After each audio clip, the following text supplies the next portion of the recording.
शेरबहादुर दाई, तपाईलाई अब उमेरका कारणले माथिबाट बोलाइरहेका बेलामा आफ्ना कार्यकर्ताहरू, हिजो जसले तपाईलाई भोट हाल्यो, हिजो जसले तपाईलाई सभापति बनायो, हिजो जसले देशभरिबाट मत कलेक्सन गरेर ल्याएर पटक पटक तपाईहरुलाई सत्तामा पुर्यायो, तपाई अब यो कोनीके रोइलो भन्छ नि, मलाई नआएर भने हैन, त्यो भाषा नभन्या, कोनीके रोइलो भने जस्तै त्यो रोइलो छोडेर सरक्क भोलि बिहान हल उद्घाटन गर्ने बेलामा यो हलमा आउनुहोस्। यी साथीहरुको मागको अवमूल्यन गर्नुभयो, उहाँहरूलाई हामी यहाँबाट सोध्न चाहन्छौं। टेलिभिजन खोलिरहनु भएको होला हेर्नुहोस्, फेसबुकमा लाइभ हेर्दै गर्नु भएको होला हेर्नुहोस्। यी मासुम अनुहारहरूले के भन्छन्? यो पूर्वदेखि पश्चिमसम्म, दार्चुलादेखि ताप्लेजुङसम्म, हुम्लाको सर्केघाटदेखि सोलुखुम्बुसम्मको गाउँबाट आएको एउटा सामान्य क्रियाशीलदेखि लिएर केन्द्रीय नेताहरूसम्म, महामन्त्रीहरूसम्मको यो मासुम अनुहारले तपाईहरुलाई किज्याइरहेको छ कि छैन? हामी यो प्रश्न सोध्न चाहन्छौं र हामी आग्रह गर्न चाहन्छौं। हामी बुद्धका सन्तान हौं, हामी मारधाडमा विश्वास गर्दैनौं, हामी झगडामा विश्वास गर्दैनौं। हाम्रो क्यारेक्टर, हाम्रो जेनेटिकल मेटेरियल, हाम्रो फ्याक्टर र हाम्रो सिद्धान्त र हाम्रो नीति, हाम्रो विचार मध्यमार्गी बाटो, एक्सट्रिमिस्ट बाटो होइन।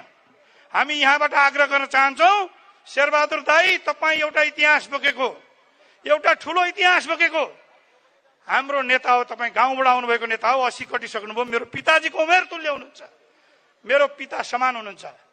तपाईलाई अब उमेरका कारणले माथिबाट बोलाइरहेका बेलामा आफ्ना कार्यकर्ताहरू, हिजो जसले तपाईलाई भोट हाल्यो, हिजो जसले तपाईलाई सभापति बनायो, हिजो जसले देशभरिबाट मत कलेक्सन गरेर ल्याएर पटक पटक तपाईहरुलाई सत्तामा पुर्यायो, तपाई अब यो कोनीके रोइलो भन्छ नि, मलाई नआएर भने हैन, त्यो भाषा नभन्या, कोनीके रोइलो भने जस्तै त्यो रोइलो छोडेर सरक्क भोलि बिहान हल उद्घाटन गर्ने बेलामा यो हलमा आउनुहोस्। हामी तपाईलाई 5 वटा, 6 वटा, 7 वटा हामी विकल्प दिन सक्छौं। साथीहरुलाई मेरो आग्रह छ, पहिलो विकल्प, तपाई फेरि चुनाव उठ्नुहुन्छ, आउनुहोस्। तपाईले हार्नु होला या गगनजीले हार्नु होला या मैले हारौँला या विश्वजीले हार्नु होला, तर लोकतन्त्रले जित्छ, प्रजातन्त्रले जित्छ। र तपाई हारिरहँदाखेरि पनि अथवा म हारिरहँदाखेरि पनि हामी हार्ने साथीहरुलाई एउटा रथ हायर गरेर फूलमाला सहित घरसम्म पञ्चे बाजा बजाएर पुर्याउँछौं। यो हाम्रो कमिटमेन्ट हो।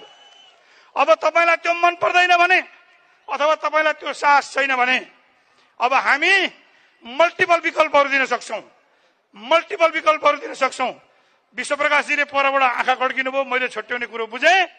ती 4-5 विकल्प मध्ये पार्टी नफुटाइकन प्रिय नेताहरू, यो पार्टी बनाउन बहुत गाह्रो छ, तपाईहरु पार्टी बनाउने मान्छेहरु यहाँ हुनुहुन्छ, हामी तपाईका सिपाहीहरु यहाँ छौं। पार्टी नफुटाइकन पार्टीलाई एक टिक्का राखेर तपाईहरुले हामीले